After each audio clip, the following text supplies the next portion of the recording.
El modelo que hoy presentamos, que hoy explicamos, es un modelo de soberanía fiscal plena en el que la Generalitat pasaría de recaudar un 9%. Cataluña quiere la llave de la caja. Esto es lo que se traduce de las palabras de Natalia Mas, que es la consejera de Economía y Hacienda. Como si estuviéramos en una de esas ruedas que hay en las jaulas de los hámsters, como si estuviéramos en una especie de bucle. Después de la amnistía, volvemos al asunto del dinero, al primer paso para seguir hacia el referéndum y la independencia. ¿Qué supone y cuáles son las consecuencias del pretendido pacto fiscal? Soy Javier Atard y hoy es miércoles, es 20 de marzo. El Mundo al Día, un podcast del Mundo.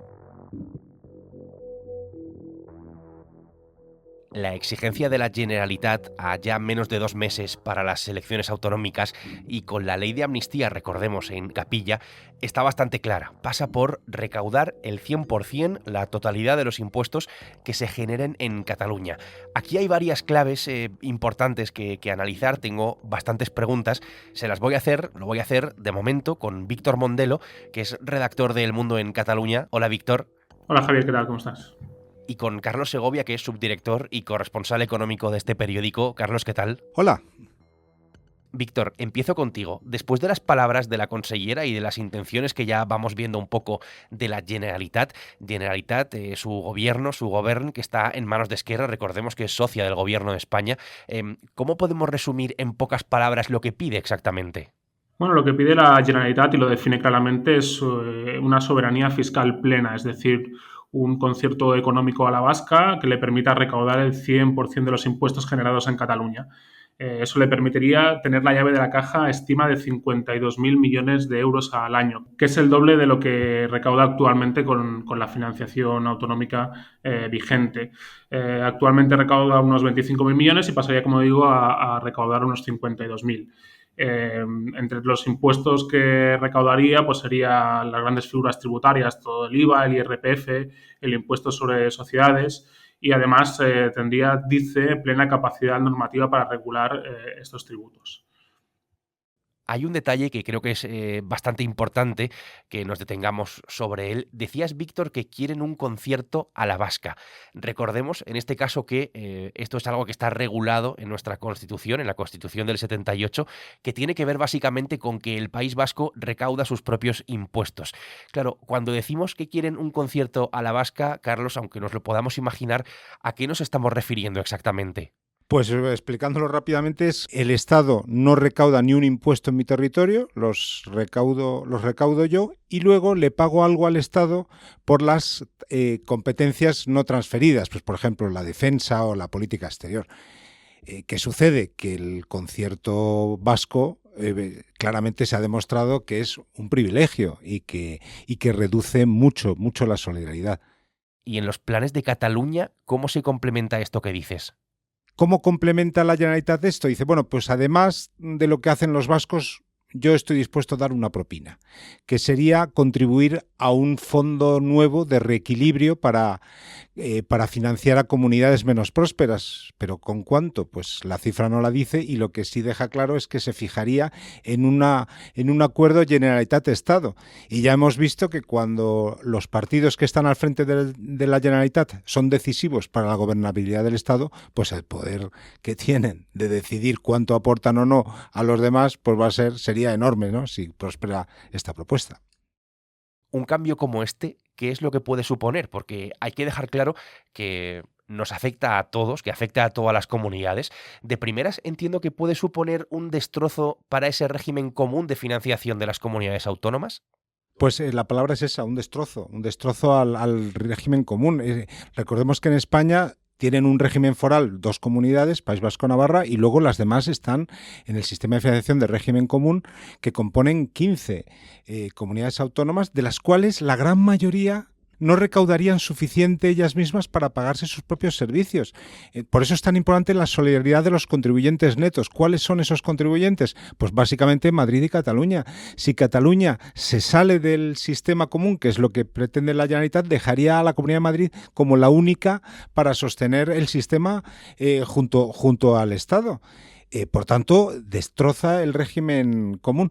¿Qué dice la Generalitat? Dice, no, bueno, si a alguien más le gusta el sistema a la vasca, pues que se lo concedan también, pero si se sale también Madrid, pues que, vamos, se tambalea toda la estructura de financiación de los servicios públicos esenciales en España. Porque para entenderlo, aunque sea de la manera más resumida posible, Carlos, ¿cómo funciona en España la recaudación de impuestos? Por intentar explicarlo de la manera más sencilla posible, ¿se coge lo que recauda el Estado en cada comunidad y se redistribuye entre las comunidades, especialmente entre las que tienen más complicado financiar sus servicios públicos? Eso es, el Estado tiene un papel redistribuidor y hay una agencia tributaria que se encarga de la recaudación de la mayoría de los impuestos. Hay algunos impuestos cedidos, se cede parte de la recaudación, pero no se deja que una comunidad autónoma fije absolutamente los impuestos en su territorio, porque eso también rompe la igualdad entre los ciudadanos. Por tanto, lo que plantea Cataluña pues es lo que decíamos, un destrozo.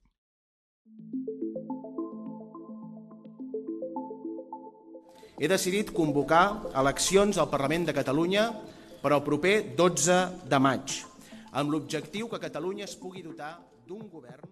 Como en cualquier asunto que tratemos aquí, el contexto es bastante importante. A veces es casi lo que nos permite entender definitivamente lo que ocurre en el mundo y las historias que contamos. Cataluña plantea ahora tener la llave de la caja, pero entiendo que el momento político también es bastante relevante. Veamos, tenemos la ley de amnistía a punto de hacerse efectiva después de esa aprobación en el Congreso de los Diputados.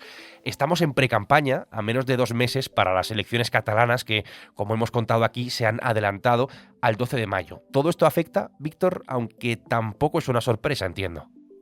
Es un momento sin duda sensible, pero cabe decir que estaba previsto. Es decir, después de la aprobación del pacto de la amnistía, las fuerzas independentistas catalanas tenían previsto, como digo, que el siguiente paso fuera la negociación de un pacto fiscal, de un concierto económico a la vasca, y así lo habían establecido tanto Esquerra como Junts en los pactos de investidura que suscribieron con el PSOE para ungir a Pedro Sánchez como presidente del gobierno. Concretamente, Esquerra llevaba 3 meses diseñando esta propuesta de pacto fiscal para el gobierno que quería negociar o que quiere negociar en esa mesa bilateral que mantiene con el Ejecutivo Central. El hecho de que se produzca a 2 meses de las elecciones autonómicas catalanas revela cuáles serán las exigencias que los partidos independentistas, en este caso Esquerra, seguirán exigiendo a Sánchez una vez se hayan celebrado los comicios catalanes. Depende del resultado, tendrán mayor o menor fuerza para exigirlos, pero su plan es continuar con la agenda independentista y la siguiente parada de la estación es el concierto económico. En una reflexión rápida, tenemos a un partido de izquierdas, como es Esquerra Republicana de Cataluña, Esquerra, demandando una medida que va contra la igualdad de los ciudadanos. En fin, está claro que esto hace ya bastante tiempo, ¿no?, que dejó de importar en este viaje. No es nuevo, Carlos, pero sí es el primer paso que ha dado la Generalitat después de la aprobación en el Congreso de esa ley de amnistía que decíamos para todos los delitos relacionados con el intento de independencia de Cataluña en los últimos 12 años. ¿Esta es la reconciliación que planteaba el PSOE, el Partido Socialista? Pues eso se preguntarán incluso diputados socialistas que votaron a favor de la ley de la amnistía. Es que la primera reacción fuerte de la Generalitat, la primera iniciativa fuerte de la Generalitat de Cataluña después de conseguir esa ansiada amnistía, es plantear un destrozo al sistema de régimen común. No se ve esa reconciliación que nos dice la versión gubernamental que se va a producir con este perdón de lo ocurrido en el referéndum del 1 de octubre de 2017. Por tanto, pues claro, esto plantea una campaña electoral para las elecciones catalanas pues muy, muy caliente, y va a ser importante ver qué recorrido tiene esta propuesta. De momento es una propuesta. El Partido Socialista de Cataluña no ha dicho rotundamente no a que tenga una financiación singular la Generalitat, y Salvador Illa ha dado mensajes de que hay que mejorar la financiación de Cataluña. Es verdad que Illa también ha dicho, oye, no podemos dejar de ser solidarios, sin llegar a romper todo, pero se ha demostrado que los independentistas tienen fuerza y que pueden aprovechar la debilidad del gobierno central para doblar ingresos. Este plan supondría doblar los ingresos al año de la Generalitat de Cataluña y, por tanto, prepararse mejor para la independencia, que es lo que siguen ambicionando. Yo soy de la tesis, como muchos de otros juristas, por cierto, aunque yo no lo sea, de que lo que hemos propuesto como pacto fiscal no requiere un cambio de la Constitución, requiere un cambio de una ley que se llama la LOFCA, que es una ley que deriva de la Constitución. Pero que antes decía que estamos ante una especie de bucle. Hace 12 años, el entonces presidente Artur Mas acudió al Palacio de la Moncloa a pedirle al entonces presidente del gobierno, Mariano Rajoy, un pacto fiscal. Corría el año 2012, aquella reclamación inspirada también en el concierto económico vasco, y la negativa de Rajoy dio, digamos, el pistoletazo de salida al procés independentista que conocimos después. ¿Podemos trazar, Víctor, no sé, alguna analogía, alguna similitud con la situación actual? ¿En qué se parecen aquel momento y este? Sí, efectivamente existen similitudes entre aquel momento político y este. Artur Mas pedía un pacto fiscal como está pidiendo actualmente Esquerra y como también pide Junts, por cierto, al PSOE en sus reuniones, en estas reuniones que mantiene en el extranjero, que están supervisadas por un mediador salvadoreño. La diferencia es que Artur Mas planteó a Mariano Rajoy o pacto fiscal o inicio un proceso independentista. Sin embargo, las fuerzas separatistas catalanas actualmente no planean esta disyuntiva, es decir, ellas lo que dicen es primero pacto fiscal y después referéndum de autodeterminación. Como decía, el pacto fiscal, el concierto económico, es solo un paso, el siguiente paso más en su escalada independentista. Y como ya aclararon cuando se aprobó la ley de amnistía en el Congreso, no van a parar y no van a plantearle al gobierno que elija entre la concesión de más tributos para Cataluña o de la gestión de la totalidad de los tributos para Cataluña o que se reinicie el procés. Ellos lo que quieren es primero poder recaudar todos los tributos y después relanzar el procés a través de un referéndum que intentarán pactar también con el gobierno central. Es interesante recordar esto y tenerlo también en cuenta para saber dónde estamos y hacia dónde vamos también. Hasta aquí, de momento, la primera parte de las claves de esta petición de pacto fiscal por parte de la Generalitat. Víctor y Carlos, gracias. Gracias a ti. Encantado como siempre.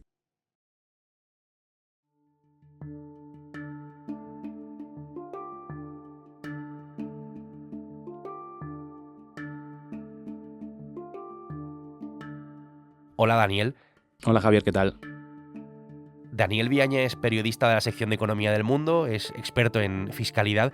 Quedan algunas dudas y algunas preguntas todavía en el aire que quiero resolver contigo, si te parece, por la importancia y por lo que supone, ¿no?, este plan de la Generalitat. ¿Un pacto fiscal como el que propone ahora Cataluña es constitucional? No. Como publicamos hoy en el periódico, como publicamos hoy en El Mundo, y según denuncian los inspectores de Hacienda, no. En el caso del independentismo catalán, reclaman, se comparan con País Vasco y Navarra. ¿Cuál es la diferencia? Que la peculiaridad, que la financiación peculiar, el cupo vasco, el cupo navarro, sí está recogido en la Constitución, y lo que exige Cataluña, lo que exige el independentismo catalán, no, está fuera de la Constitución. Citas a los inspectores de Hacienda, una figura que es clave en este caso, ¿no?, la de Hacienda, la agencia tributaria. ¿Qué denuncian ellos de esta situación y de las consecuencias que puede llegar incluso a tener? Porque destacábamos hace un momento que rompe el régimen común de financiación, que perjudica a las más pobres, entre comillas.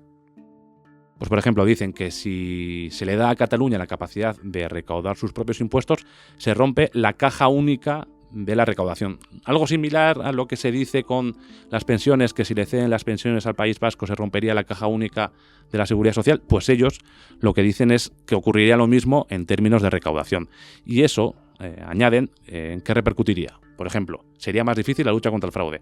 U otro ejemplo, redundaría en peores servicios a la ciudadanía. Y también, y muy importante, se rompería la solidaridad interregional.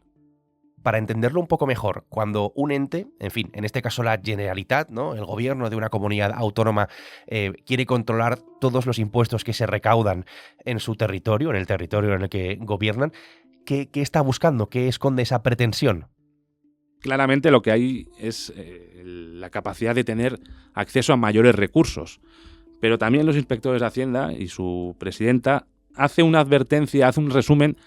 Lo que se pretende son las llaves de Letamendi que ya pidió Artur Mas. En Letamendi está la delegación especial en Cataluña de la agencia tributaria y eso es lo que quiere el independentismo catalán. Y volvemos al punto Artur Mas, todo nos lleva otra vez al comienzo del proceso en 2012, una vez más. En lo expuesto por el gobierno de Esquerra se recoge un análisis jurídico propio en el que, por supuesto, se defiende la constitucionalidad de esta medida y en el que se explica también que Cataluña es una comunidad que está infrafinanciada. ¿Esto, Daniel, es cierto? Falso. ¿Por qué es falso? Es falso no porque lo diga yo.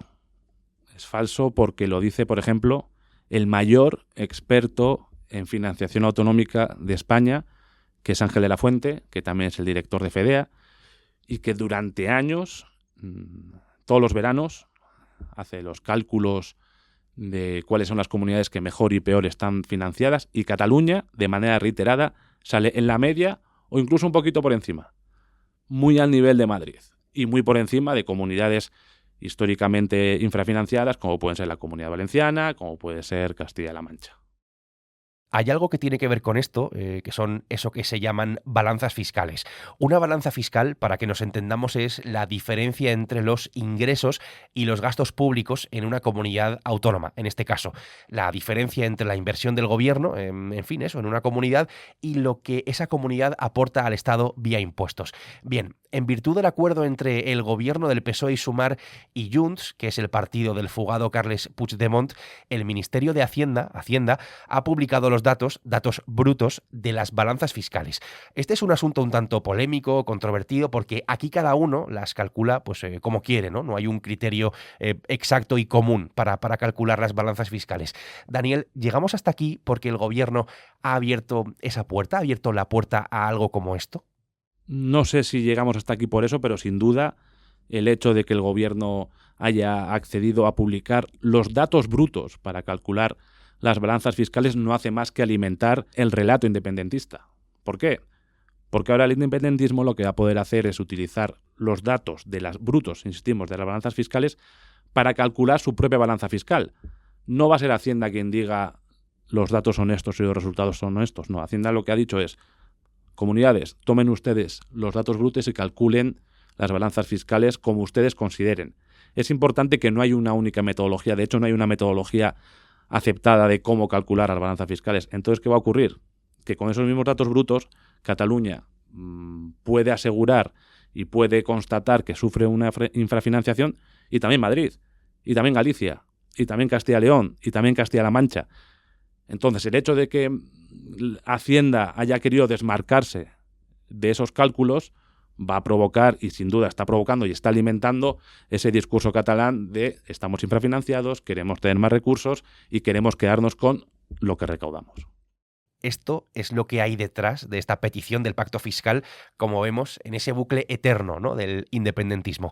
Daniel, gracias por ayudarnos a explicar todo este asunto. Un placer, Javier, gracias.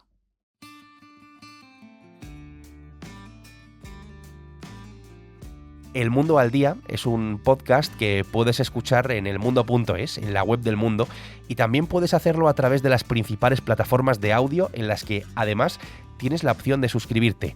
Hoy lo han hecho posible este episodio Carlos Segovia, Víctor Mondelo y Daniel Viaña. Mañana será jueves y aquí estaremos con una nueva historia. Hasta entonces, gracias por estar al otro lado y saludos de Javier Atard.